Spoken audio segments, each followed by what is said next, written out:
Hi everyone, welcome! The new episode of Peter's English podcast has been started again. I'm your host Peter. My podcast is about learning English, writing, streaming and recording my own English novel, Viera the Vampire Girl Diary. The last live episode was about chapter 4 of season 2, Viera the Vampire Girl Diary, and this episode is something different. But first I want to introduce myself. Hi everyone, I'm Peter, I'm 34 years old. I like learning English and I want to speak English fluently because I like learning English. I want to have better paid job, I want to visit foreign countries, and I want to live without language barriers. I want to meet with other learners of English who like learning English, doing their own English podcast and writing their own English novel. We can create our community. And this was the introduction for this episode. And now we can continue with what we can play, what we can do. I prepared something with Microsoft Copilot. I want to do some role plays with it, and we can start. Here is, got it, Peter. Here is serious role play. Job interview for a creative content producer. Scenario: you're applying for a position at a media company that values storytelling, podcasting and digital creativity. I'll play the interview. The tone is professional but warm and the questions are designed to show your strengths, reflect on challenges and explore your vision. Question 1. Personal introduction. Peter, thank you for joining us today. Could you start by telling me a bit about yourself, your background, and what inspired you to start your podcast? Yes, of course.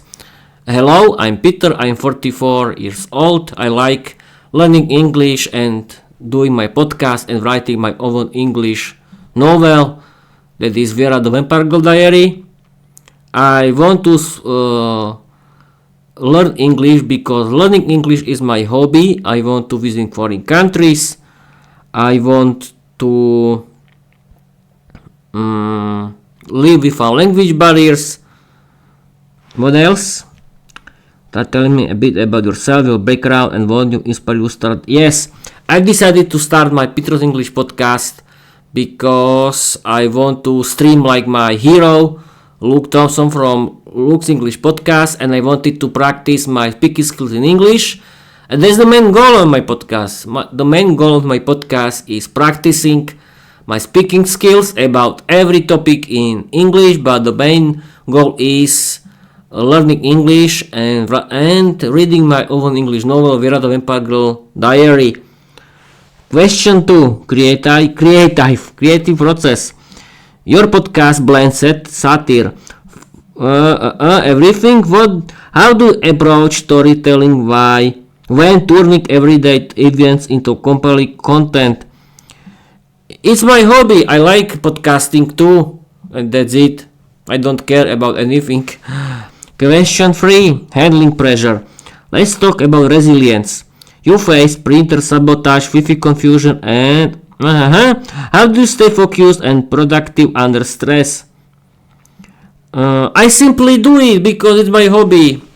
Question 4. Collaboration and feedback. Have you ever received critical feedback from your audience or collaborators? No one cares about my podcast. Question 5. Vision and grow. Where do you see your podcast and creative work evolving in the next year? Are there new formats, themes, or collaborations you'd like to explore? Yeah, I don't know any idea what happens in the future. And that's it.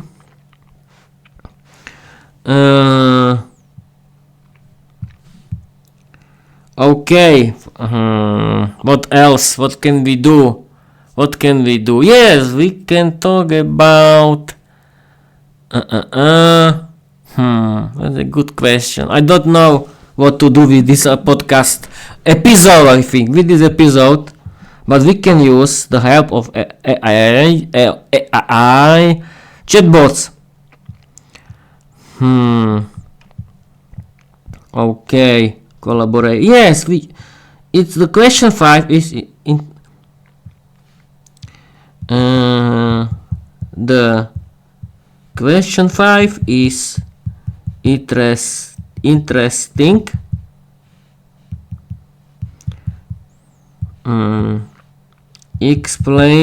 Explain me it to me. Okay, I think it's a good question. Absolutely, Peter. Question 5 is all about your creative vision and future goals. It's not just asking what you want to do, but how you see your podcast and creative work evolving. Let's break it down. What it really means. Where do you see your podcast and creative work evolving in the next year? This question invites you to reflect on your long-term creative direction. Do you want to expand into video essays, live role plays, or even publish your novel? New formats or platforms. Will you stream more on Twitch, launch on YouTube, create behind-the-scenes content? Themes you want to explore more satire, deeper emotional stories. Collaborations. Would you like to work with other creators, invite guests, or even co-write with AI on stream? Why it's powerful? It shows that you're not just reacting to life, you're shaping your legacy. Interviewers or your audience want to know, are you growing? Are you experimenting? Are you building something that lasts? Example answer, your style. In the next year, I want to expand my podcast into live roleplays episodes. Okay, I understand. Okay. People really, I don't know, because it's a good idea to have guests on my podcast. I have my room for this, where we can sit together and we can have fun and stream in this and record the new live streams and episodes in the same time that can be the part of my Peter's English podcast. But I don't know something. I don't know somebody like it that is good for my podcast. Okay, but it's a good idea, of course. Okay, I'm a little tired. Okay. Do another role play. Absolutely, Peter. Let's dive into another serious roleplay that fits your creative style and could work beautifully on stream. This time, let's imagine you're applying for a position as a creative language coach, someone who helps learners master English through storytelling, mythos, and humor. Roleplay interview for creative language coach. Setting: a modern education startup called Mythos Lingua, known for blending grammar with narrative immersion. You're the candidate. I'm the interviewer. Me. Good evening, Peter. We've reviewed your podcast, your Mythos style grammar lessons, and your work with very impressive. Let's begin. Question 1. Teaching philosophy. Your lessons blend storytelling with grammar. How do you make language learning memorable and engaging for students who struggle with traditional methods? We make language learning memorable. Yes, of course. I play with AI chatbots because I think AI chatbots are the future of learning English, and it's better than doing something boring. We can continue with question 2.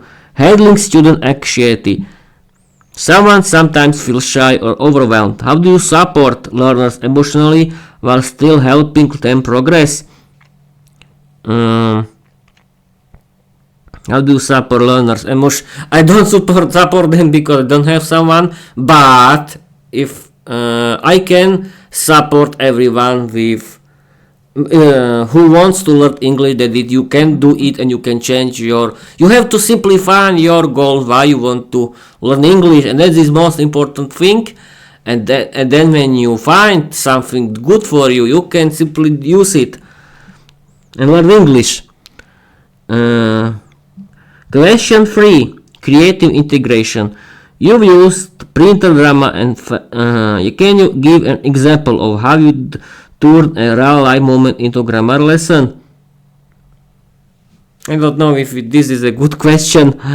Yes, of course it is. I simply created the next chapter of my novel. Yes, people, you can use your life and create your own novel inspired by your life. Excellent idea how to make fun of your life. Why not? Question 4. Collaboration with AI. You often collaborate with AI to build lessons and translate stories. How do you see AI enhancing language education, and how do you keep it personal? AI can simply help us with learning English. It can be very good English teacher. You have to know how to use it. Question 5. Vision for Mythos Lingua. If hired, what would your first creative project be? Would you design a Mythos style curriculum, a podcast series, or something entirely new? Yes, I want to do a podcast series, but I don't know what I want to do. A podcast series about history of Slovak, and yes, I still can do now. Okay, we can speak about Spiš Castle. Yes, it's a good idea. We can speak about Spiš Castle. Explain my audience about it, and then explain my audience about Devín Castle. Why not? It can be something interesting. Absolutely, Peter. Let's give your audience a mythos-rich tour of two of Slovakia's most iconic castles, Spiš Castle and Devín Castle. Whether you're streaming live or scripting your next podcast episode, here's how you can present them with flair and historical depth. Spiš Castle, Spišský hrad. Overview. Located in eastern Slovakia near Spišské Podhradie and Žehra, one of the largest castle complexes in Central Europe, listed as a UNESCO World Heritage Site since 1993. History highlights. Built in 12th century as a boundary fortress for the Kingdom of Hungary, became the political and administrative center of Spiš County. Owned by noble families Zápolia, Turzo and Čáky.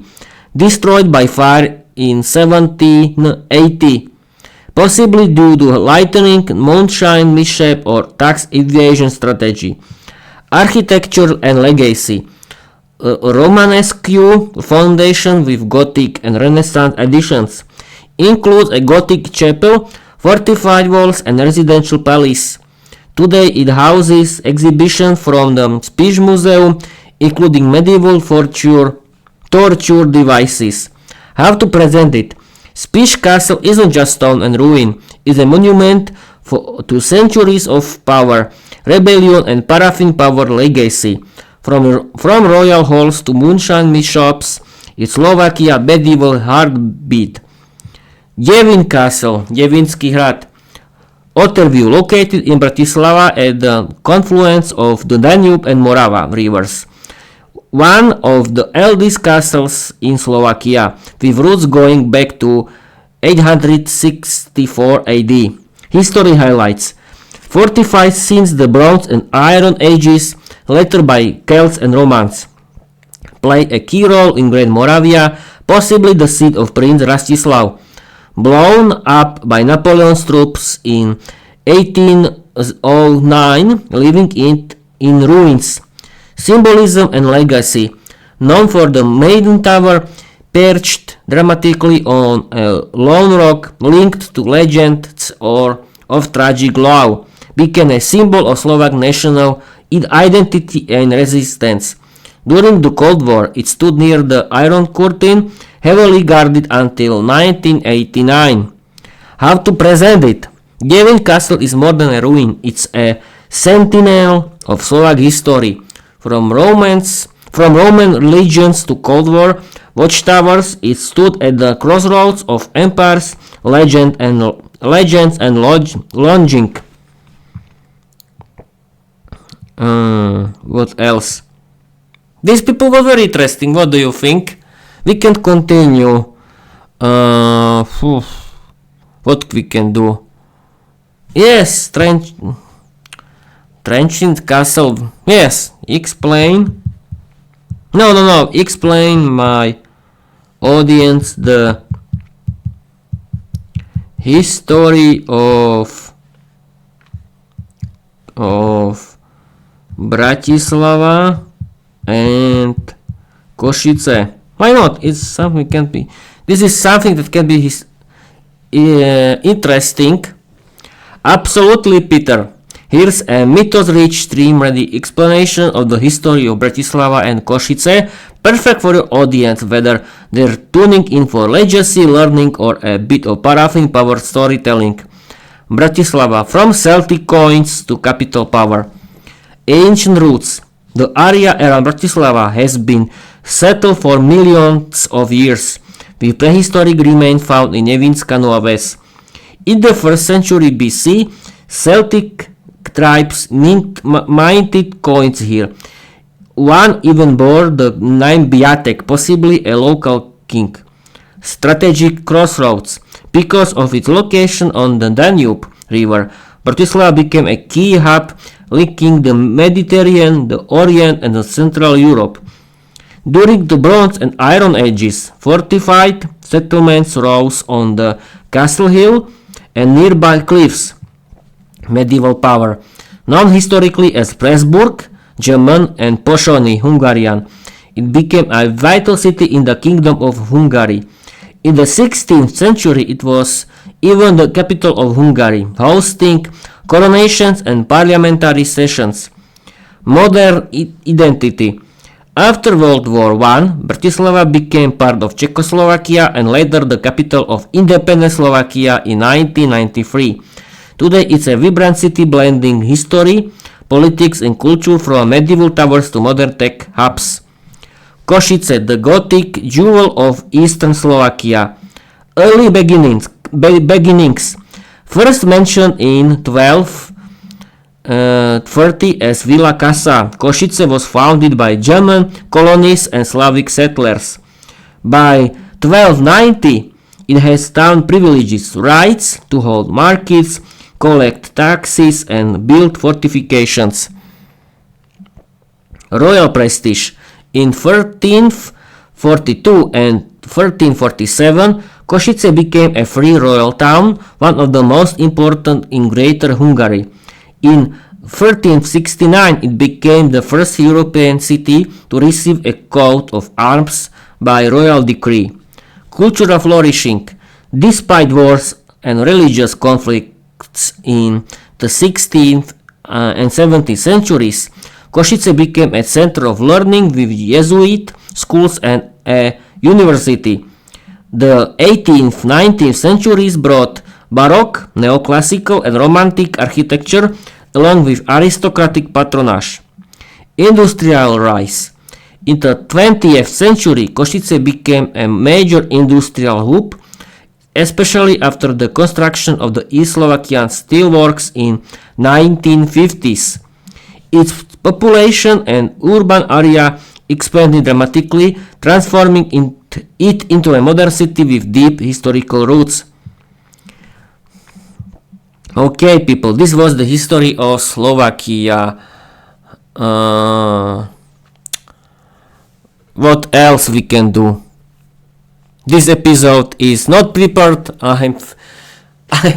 People, any episode of my podcast except my reading episodes when I read the new chapters of my Pittsburgh English podcast are not prepared. I don't have any keys, I don't have any notes, I don't have something. I'm trying to speak without preparation, but I use the help of AI chatbots because I want to show you how to learn English with the help of AI chatbots. And what else? Something. Okay, I was talking about Prešov, Košice and Bratislava. I've told you about the mine region Šariš. What else? I think that's it for this episode. I did it because I don't want to bore you. Yes. I know that no one follows me. I don't have any audience, but I don't care because my podcast is my platform and I like doing my podcast. I like learning English, and that's it. And when I discover something that I want to tell you, I tell you in the new episodes or in the live stream. But for this, I want to end this episode because I think that's it. I don't have any ideas how to continue. What else we can? I think that's it. Thank you for watching. Thank you for listening, and I want to tell you bye bye.